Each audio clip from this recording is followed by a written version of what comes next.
Ethan Graves was a titan of technology, a modern-day Midas, turning code into fortunes. Yet, success felt like a lead weight in his chest. 6 years ago, Rebecca Carter, his fiancée, the vibrant center of his universe, vanished without a trace. The police called it a runaway. Ethan knew better. Rebecca wouldn't leave him, not without a word. Now, seeking momentary solace from a relentless city, he ducked into the daily grind, hoping for a fleeting escape from the shadow of her absence. He ordered a black coffee, and then the music began. The cafe's usual playlist faded, replaced by a fragile, haunting melody. Not a professional recording, just a simple hum. It was her song, a melody Rebecca composed as children.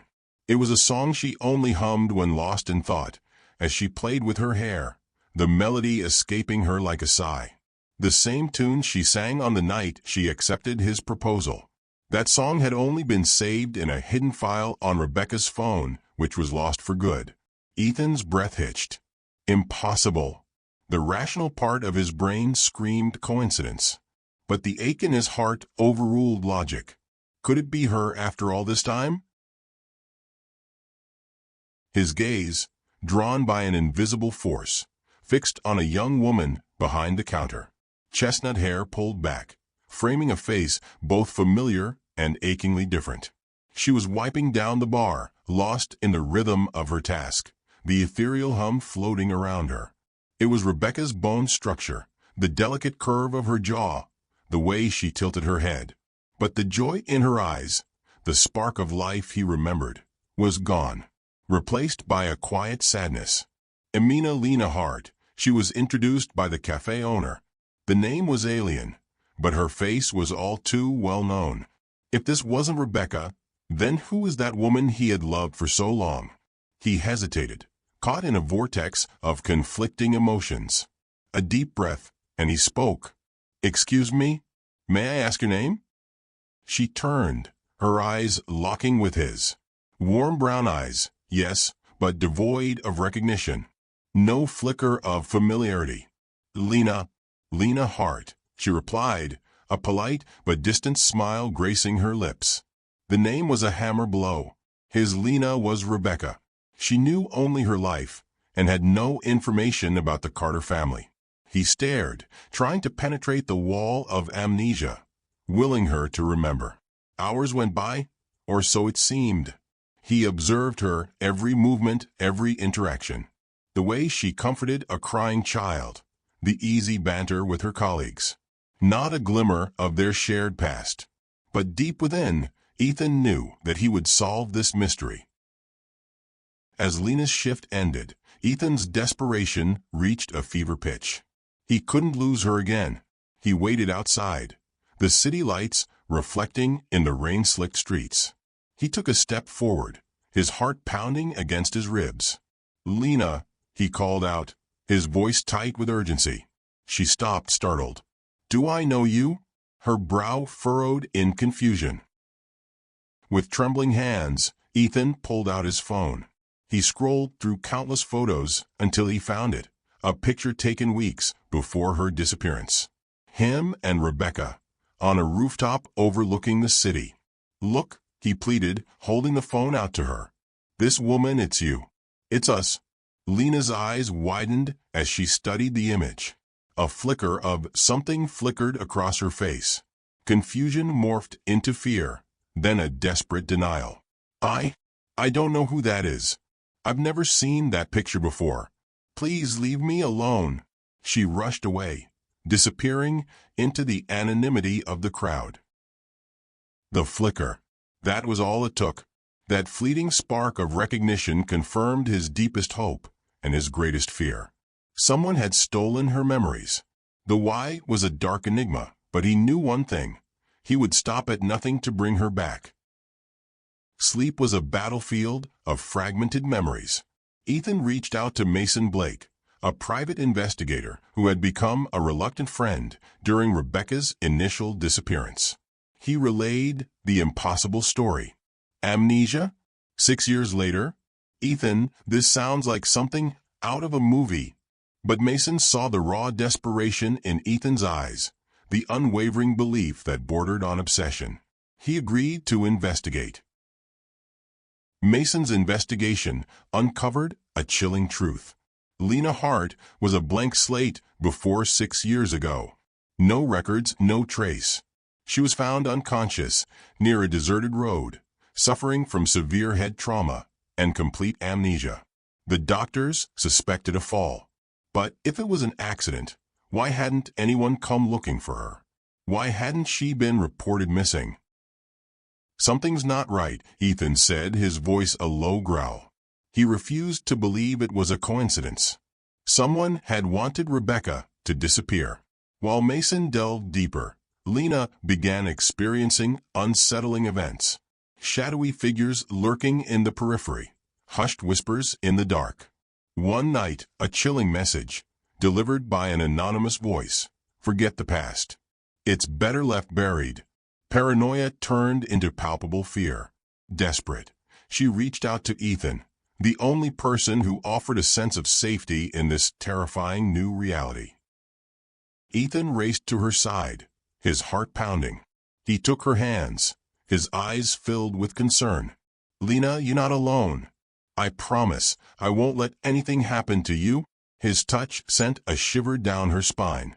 A strange sense of familiarity washed over her. She couldn't explain it, but she trusted him implicitly. It was an instinct, a pull she couldn't resist.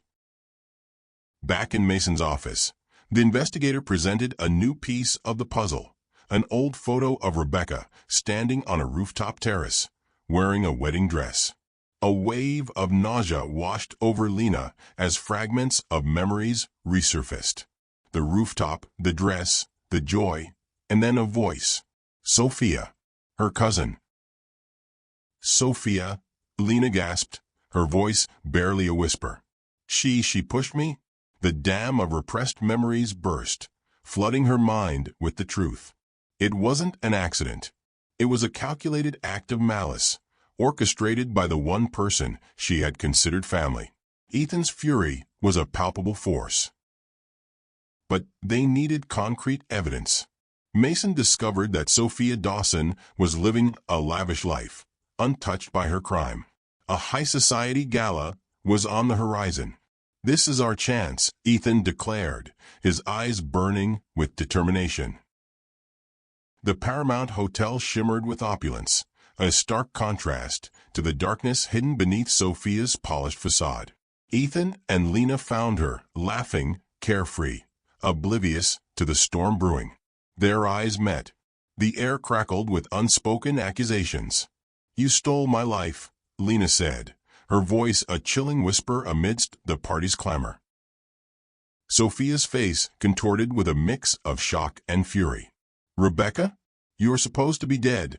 Lena stepped closer, her voice laced with righteous anger. "I'm very much alive, Sophia. And I remember everything." Ethan produced the irrefutable proof, a recording of Sophia confessing her motive to a former confidant. Jealousy. Pure, unadulterated jealousy. Sophia was arrested, her reign of privilege brought to an abrupt end. Justice was served, but the victory felt bittersweet. Lena had her memories back, but the trauma lingered, a constant reminder of what she had lost. "Who am I now, Ethan? Am I Rebecca Carter, or am I Lena Hart?" she asked, her voice filled with uncertainty. Ethan cupped her face, his eyes filled with unwavering love. "You are both. You are every experience you've ever had, every joy and every sorrow. You are the woman I love, and that's all that matters." He vowed to help her rebuild her life, brick by painful brick, to show her that while the past may haunt, it doesn't have to define.